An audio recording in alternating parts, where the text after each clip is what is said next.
APC control INEC is a very critical thing. And we also know that the young people are the sinew of any political party. Question, please. The question is, how do we utilize the power of the social media to counter the propagandas and so many lies of the APC-led government? Thank you very much, sir, for that question. I would like to come back to the panel at this time. Please kindly join the line to ask your questions. Aisha Yola, would you have something to add at this time? Well, I think the main questions that people have been asking are, specific to their areas, their concerns as individuals.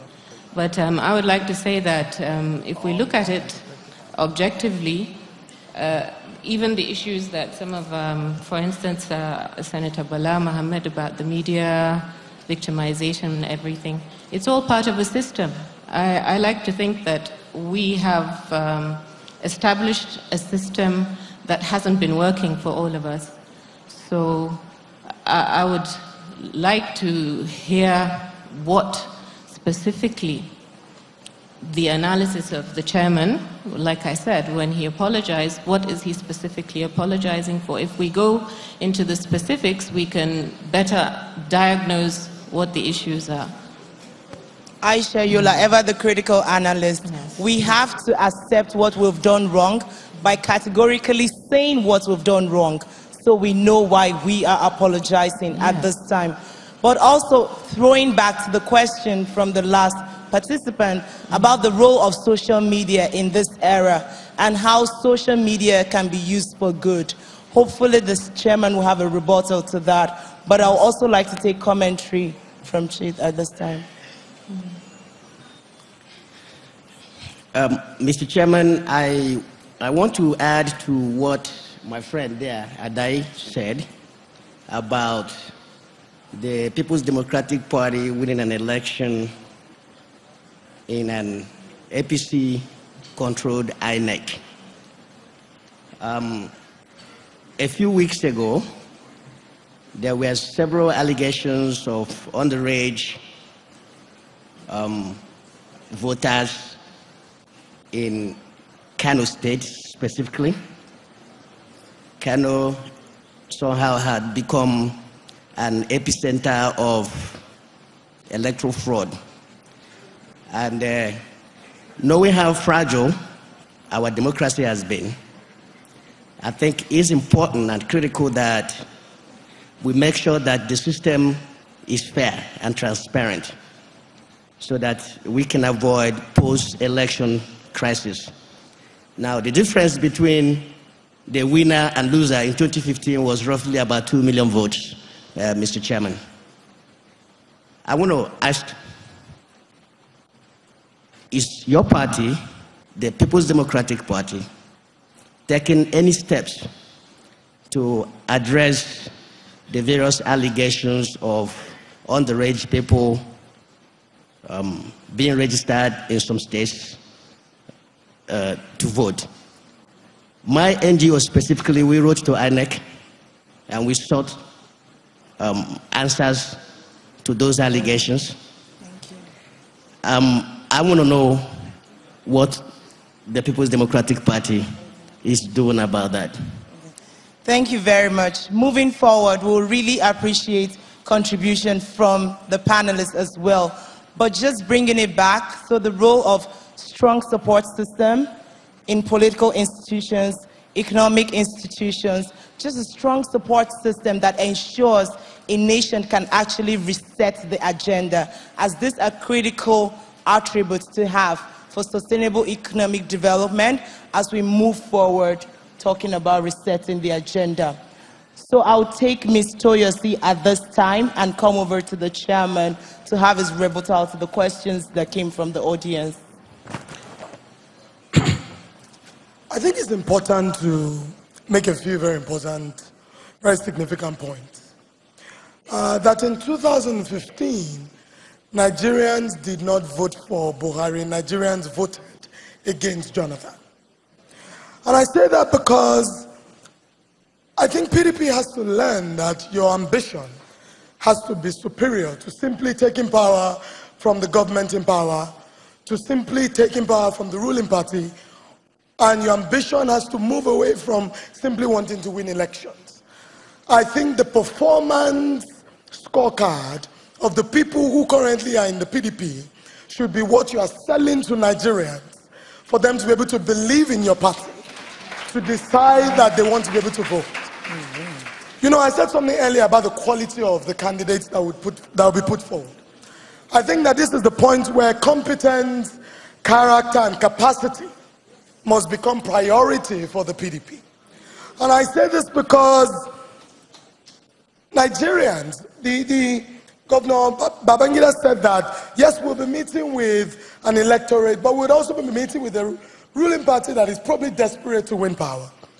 I think that it's important to know that the people that are in power are not as powerful than the power in the people themselves. And I think that while we're at it, maybe we don't understand or we are not paying attention to the fact that the positives and the negatives of electioneering are in the hands of the people. So voting, voter counting, registration, counting of votes, and declaration of winners, the task is in the hands of human beings, not spirits. The rigging of elections, killing, maiming, torturing, hijacking of ballot boxes, and all of that is also in the hands of the people. And so I come back to your question about how a poor people are able to make rational choices in the face of poverty. I think that the level of awareness in the hearts and amongst Nigerians right now is unprecedented. People are so angry with the system that they will take your money and vote for your opponent. Now, social media is good, but the amount of people and the people who actually decide the outcomes of elections in this country are not even on social media. Now, I like to say the truth. I'm a graduate of the Harvard Kennedy School of Government, but I'm also conscious to know that I belong to the minority of young people in this country. That the responsibility of people like me who are educated and privileged is to empower the poor people in the hinterlands who are the ones that are used as tools of trade in the hands of politicians. So the question is, in the situation where the same mind clamors for bread and books, bread will always win. Poor people don't make the right choices, but in 2019, I said it before, that politicians will be shocked. So social media is important, but maybe not even social media generally. Maybe WhatsApp is more important than Twitter and Facebook, because the power of sharing videos to millions of people who have those small feature mobile phones and they're able to make their voting decisions on WhatsApp is so powerful. How, therefore, do we empower the poor people in the villages who do not have social media, who do not have internet, but are the ones who determine the ultimate outcomes of elections?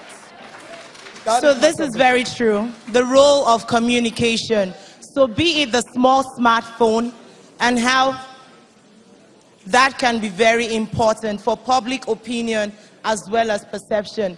I think of poverty-relative deprivation theory, where the poor man will always make a rational choice. At this time, there are countries where poor men have also made brilliant decisions because they got tired of the status quo. And this is correct. And that is going to happen in Nigeria come 2019. Together we're making this happening.